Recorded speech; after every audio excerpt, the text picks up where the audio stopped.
ಮೂರು screen sir. ಈ ಕಡೆ ಶಾಂತಿ ಥಿಯೇಟ್ರು, ಆ ಕಡೆ ಉಮಾ ಥಿಯೇಟ್ರು, ಆ ಕಡೆ ನಂದಾ ಥಿಯೇಟ್ರು.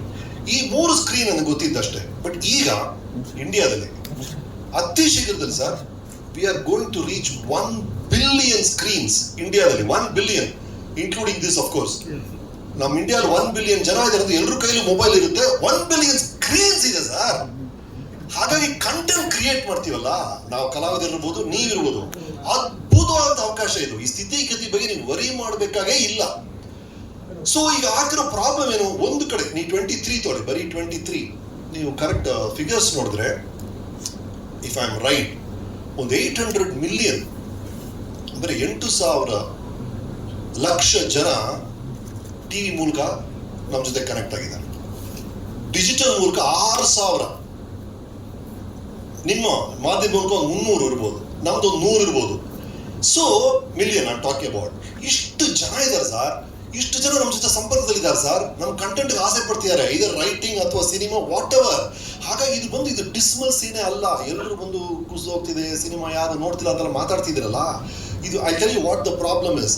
ಆಕ್ಚುಲಿ ನೀವು ಯೋಚನೆ ಮಾಡಿ ನೋಡಿದ್ರೆ 90% ಆಫ್ ಇಂಡಿಯಾ ಥಿಯೇಟರ್ ಹೋಗಿ ಸಿನಿಮಾ ನೋಡೋದಿಲ್ಲ ಸರ್. ನೋಡ್ತಾ ಇರೋದು 10% ಅಷ್ಟೇ. ಈ 10% ಅಲ್ಲಿ ಇಷ್ಟೊಂದು ವ್ಯವಹಾರ ನಡೀತಾ ಇದೆ. ಈ 90% ಒಳಗೆ ಬಂದ್ರೆ ಏನಾಗ್ಬೋದು ಯೋಚನೆ ಮಾಡಿ. ಎಂತ ಅವಕಾಶ ಗೊತ್ತಾ ಇದು ನಾವಿರೋ ಪರಿಸ್ಥಿತಿ. ನಾವು ಅಂದ್ಕೊಂಡ್ರೆ ಅಷ್ಟು ಡಿಸ್ಮಲ್ ಅಲ್ಲ ಇದು. ನೀವು ಅಂದ್ಕೊಂಡಿದ್ರೆ ಅಷ್ಟೇ. 10 ಜನರಲ್ಲಿ ಒಬ್ಬರು ಮನೆಯಲ್ಲಿ ವೈಫೈ ಇದೆ ಅಷ್ಟೇ. ಇನ್ನು 9 ಜನ ಇನ್ನು ವೈಫೈ ಬರಬೇಕು. ಅಷ್ಟು ಜನಕ್ಕೂ ಸಂಪರ್ಕ ಸಿಕ್ಬಿಟ್ರೆ ಇದೇ ಇಂಡಸ್ಟ್ರಿ ಏನ್ ಗ್ಲೋ ಅಪ್ ಆಗುತ್ತೆ ಗೊತ್ತಾ.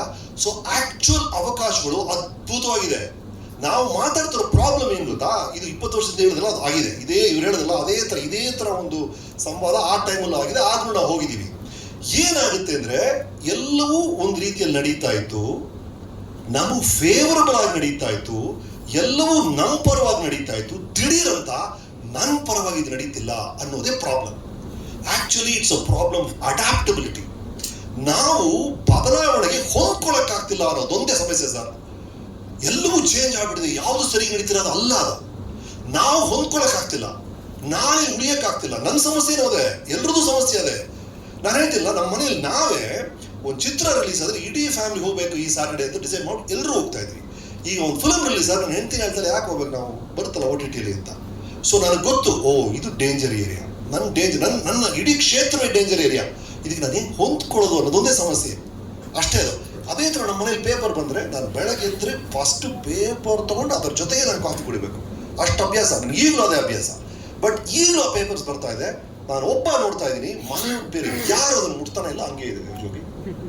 So that is a danger for you. ನಿಮಗಿರೋ ಅಪಾಯ ಅದು. ಸೊ ಹೇಳ್ತಿರೋದು ಎರಡು ಕಡೆನೂ we are in a very very dangerous situation. So ಇಲ್ಲಿರೋ ಡೇಂಜರ್ ಇರೋದು ನಾನು ಗೊತ್ತಾ, ಈಗ ಆಗ್ಬೇಕಾದ್ರು ಹೊಂದ್ಕೋಬೇಕಷ್ಟೇ ಸರ್. ನಾವಿಲ್ಲಿ ಹೆಂಗ್ ಉಳಿಯೋದು ಅನ್ನೋದೊಂದೇ ಸಮಸ್ಯೆ. ಈ ಬದಲಾಗ್ತಿದೆ ಅನ್ನೋದು ಬದಲಾಗೇ ಆಗುತ್ತೆ, ಎಲ್ಲವೂ ಬದಲಾಗುತ್ತೆ. ಟಿವಿ ಬಂದಾಗ ಇದನ್ನೇ ಹೇಳಿದ್ರು, ಮುಗಿತು ಸಿನಿಮಾ ಅಷ್ಟೇ ಅಂತ. 200 ಚಾನೆಲ್ ಸಾಧ್ಯನೇ ಇಲ್ಲ ಅಂದ್ರು. ಅದೀಗ ನಮ್ಗೆ ಬೇರೆ ತರ ಬರ್ತಾ ಇದೆ. OTT ಅಂತಾರೆ, ಸೋಷಿಯಲ್ ಮೀಡಿಯಾ ಅಂತಾರೆ, ಅದು ಇನ್ನೊಂದು ರಾಕ್ಷಸ ಅಷ್ಟೇ. ಬಟ್ ಸಮಸ್ಯೆಗಳು ಬೇರೆ ಬೇರೆ ರೂಪದಲ್ಲಿ ಬರ್ತಾನೆ ಇರುತ್ತೆ.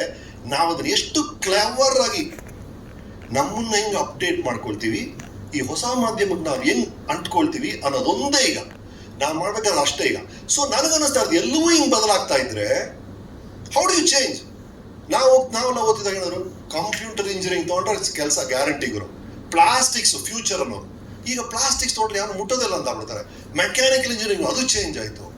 ಸೊ ಯಾವ್ದನ್ನು ತಗೊಳ್ಳೋದು, ಎಲ್ಲವೂ ಚೇಂಜ್ ಆಗ್ತಿರ್ಬೇಕಾರೆ ಸೊ ಕೊನೆಗೆ ಅವ್ರು ಏನ್ ಹೇಳಿದ್ರು, ಕಲಿಯೋದನ್ನೇ ನೀವು ಪ್ರೀತಿ ಮಾಡ್ಬೇಕಾದ್ರೆ ಏನಾಗಿದ್ರು ಸರಿ. I am not afraid of change because I am willing to change.